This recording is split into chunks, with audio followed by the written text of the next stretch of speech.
Minister Kabba, first, thank you very much for taking your time and accept our interview. Congratulations first being the President of Security Council. So how's everything going so far? Very well.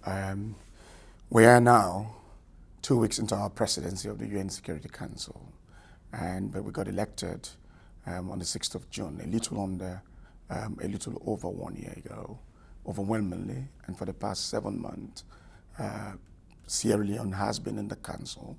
What is, in fact, very much crucial about our being in the council at the moment is that today the world is fraught with myriad of conflicts, and Sierra Leone came to the UN Security Council with a portmanteau of knowledge from building peace, maintaining peace, and now we want to share our experience with the council, for the many conflicts that are in Africa, in West Africa, and the world as large.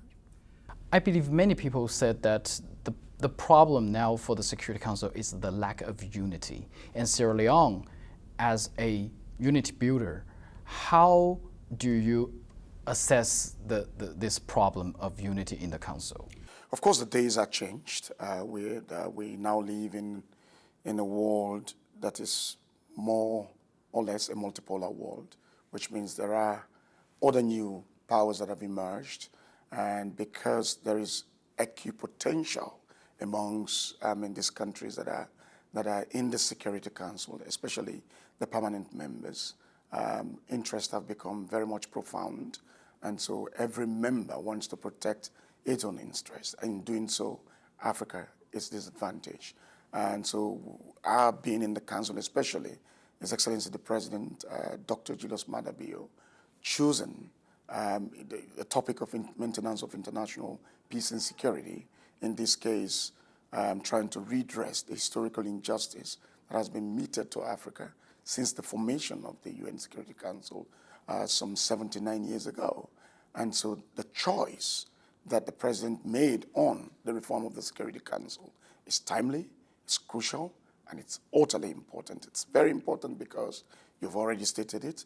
The ineffectual nature of the United Nations Security Council calls for its overview, a reconfiguration of the membership of the UN Security Council with respect to geographical representation and with respect to the need, especially for Africa, a continent that has been left behind in all of these decision-making institutions, because most of the issues that are discussed in the Security Council happen to be affecting the African continent. A continent of over 1.3 billion people certainly deserves its voice to be heard in the Security Council. And because voices like the moral voice of Africa is absent in the Security Council, especially in the permanent category, I think it is time for us to expedite the reform process, to make it more democratic, to make it more representative, and to make it very much effective to mitigate and prevent the many, many novel challenges that we have, such as climate change, violent terrorism, and discrimination. Minister, the other day when we had this signature event on the maintenance of peace and security, your President, President Bio, proposed a very bold plan to have 2 permanent African members as well as 2 extra non-permanent elect members for the Security Council, which means there will be 7 African Security Council members. Would that be too much? It wouldn't be too much. I mean, if we consider proportionality, and I think Africa deserves not only its membership in the non-permanent category, but in the permanent category. It is a prestige that our continent deserves, because Africa is no longer, is no longer a pass-through continent. It's a continent that invites real people to bring in substantial investment, because Africa holds the future. The request which the President presented yesterday to the UN Security Council for the reform of the Council itself is not born from his own personal aspiration.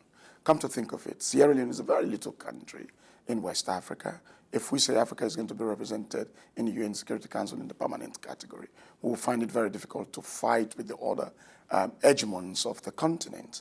But because this is a collective responsibility and aspiration on the part of Africa, the AU, African Union, Summit of Heads of State and Government, charged responsibility of canvassing, promoting, and garnering support for the Common African Position in terms of the reform of the UN Security Council, espoused in two important documents that were signed by the heads of state and government of Africa. There's a Winnie Consensus and the SAT Declaration. These two documents have prescribed the nature of the request. And if it is anything that the entire Africa can go by, we want, as it was resoundingly stated by the president, 2 permanent seats and 2 additional non-permanent seats in the non-permanent category, which, like you mentioned, will come up with the number of seats to 7. It is very important for the P5 and the entire world to recognize Africa's presence in the Security Council. My country has been working with the other members of the Council to drive initiatives, co-sponsor many of the resolutions since we came to the Council for peace and security. And I think 7 seats in total will be a very great stride to a very satisfactory end where Africa's voice proportionately should be heard.